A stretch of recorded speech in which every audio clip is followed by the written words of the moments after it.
with the Enthroned podcast for Friday. I'm excited for what the Lord has been speaking to me about and the direction that we're heading in a lot of things that are really awesome, taking us so much deeper, challenging us in our thoughts and the way that we see things. And today is no different. And so today I want to talk to you just for a minute about drawing near to the heart of God. And it's just really awesome what the Lord is doing because he spoke to me a word, periapsis, and we've talked about perichoresis a lot, which is the triunion dance. And periapsis is a drawing. And so I just want to talk to you a little bit about what this is that the Lord's been speaking to me as I've been discovering this. And I feel like this could be a place where I sit for a little bit and just begin to teach here at our church in Rome, Georgia. Specifically, not sure if I would teach it on the road yet, but definitely taking this house deeper into the understanding of this. But I studied this out a little bit and came up with some pretty awesome stuff from the Lord. In the language of astronomy, the periapsis is the point in an orbit where an object is closest to the body it is revolving around. It is the moment when the greatest proximity, the place where the gravitational pull is the strongest, and the velocity is at its peak. When we look at this through the lens of beloved identity, it becomes a very profound metaphor for our relationship with God and understanding that we must live in periapses. And it's a pool of divine love. In our walk with God in beloved identity, it's in the revelation that we are not distant or detached from Him, but called to live in a perpetual periapses, in a constant closeness to His heart. Just as we think about celestial objects in astronomy being drawn in close orbit by gravitational forces, so we are also drawn to God by the gravity of His love. The pull is not something we manufacture through striving or religious effort, though. It's a natural response to the realization that we are fully loved and wholly accepted. Jesus said in John 14:4 that you know the way and where I'm going. When we live from beloved identity, the verse becomes a promise for us. The way to intimacy with God is not hidden in mysteries. It is a labyrinth of religious performances either. It's the way is clear. Our beloved identity sets the course, and His love pulls us into alignment. We are orbiting intimacy. We are moving without striving. An object in periapses is not struggling to maintain its path, it's simply responding to the forces that are around it. When we live from a place of beloved identity, our intimacy with God is not sustained by our strengths. Instead, we are held by His grace.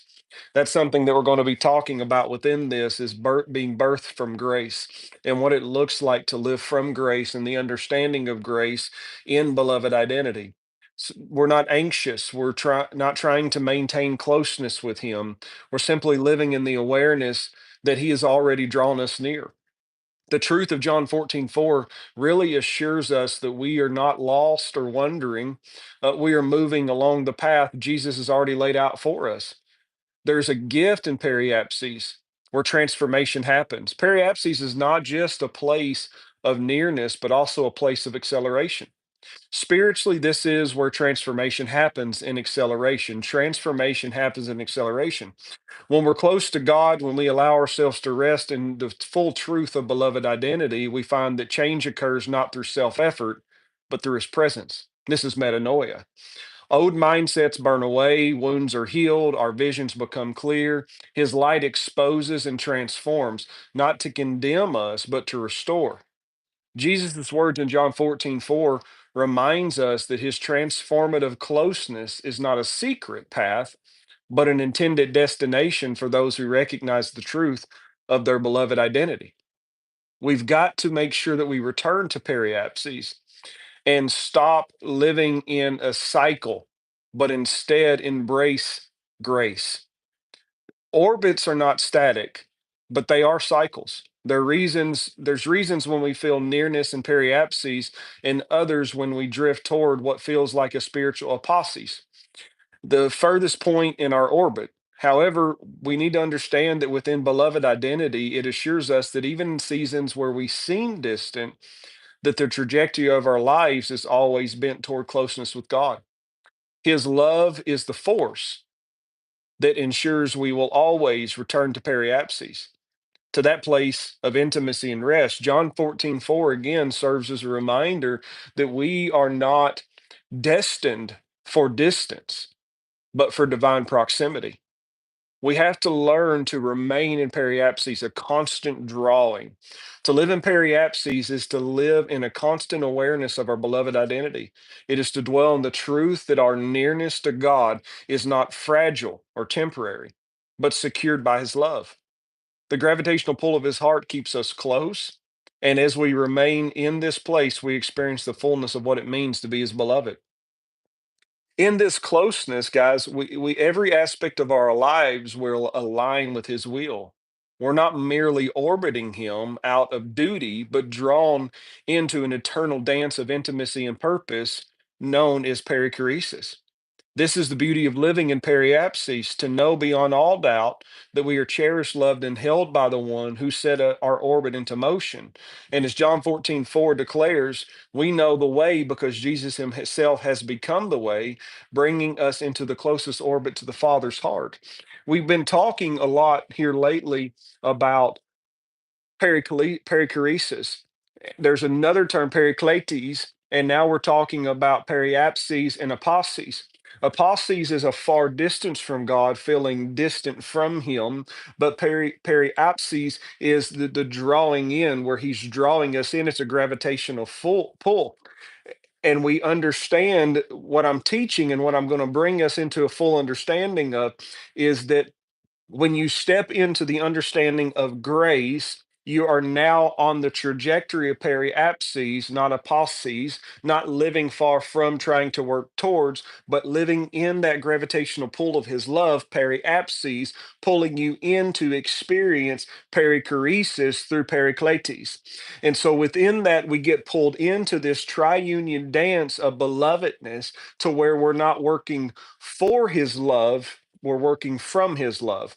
We're being sent out even in periapses to go into apostases, not that we are far from, but that we are sent out in this gravitational pull. And when we get to that farthest distance from what it would seem like from him, that's where people are living and experiencing a lack of God in their life. We're able to pull them into that gravitational pull of periapses with the alignment of beloved identity that we are housed in, and draw them into perichoresis so they can understand their true value in God as we walk as the light of the world. I understand this is a lot. I'm going to be breaking this down probably over the next couple of weeks. I'll be preaching this Saturday, or the first Saturday and Sunday here in Rome, Georgia at Wilderness Church. Going to be breaking this down in a lot deeper of a way. I have a lot more time to talk about it, but man, what an amazing God that we serve. As I was studying this thing out, I was like, my goodness, we have a God that really loves us. He designed the orbits of the planets to speak of the way that we're supposed to encircle and be drawn to him, that we're to live in this orbital state of beloved identity, and just continual grace and mercy, not to do what we want, but to live from his love, free from sin.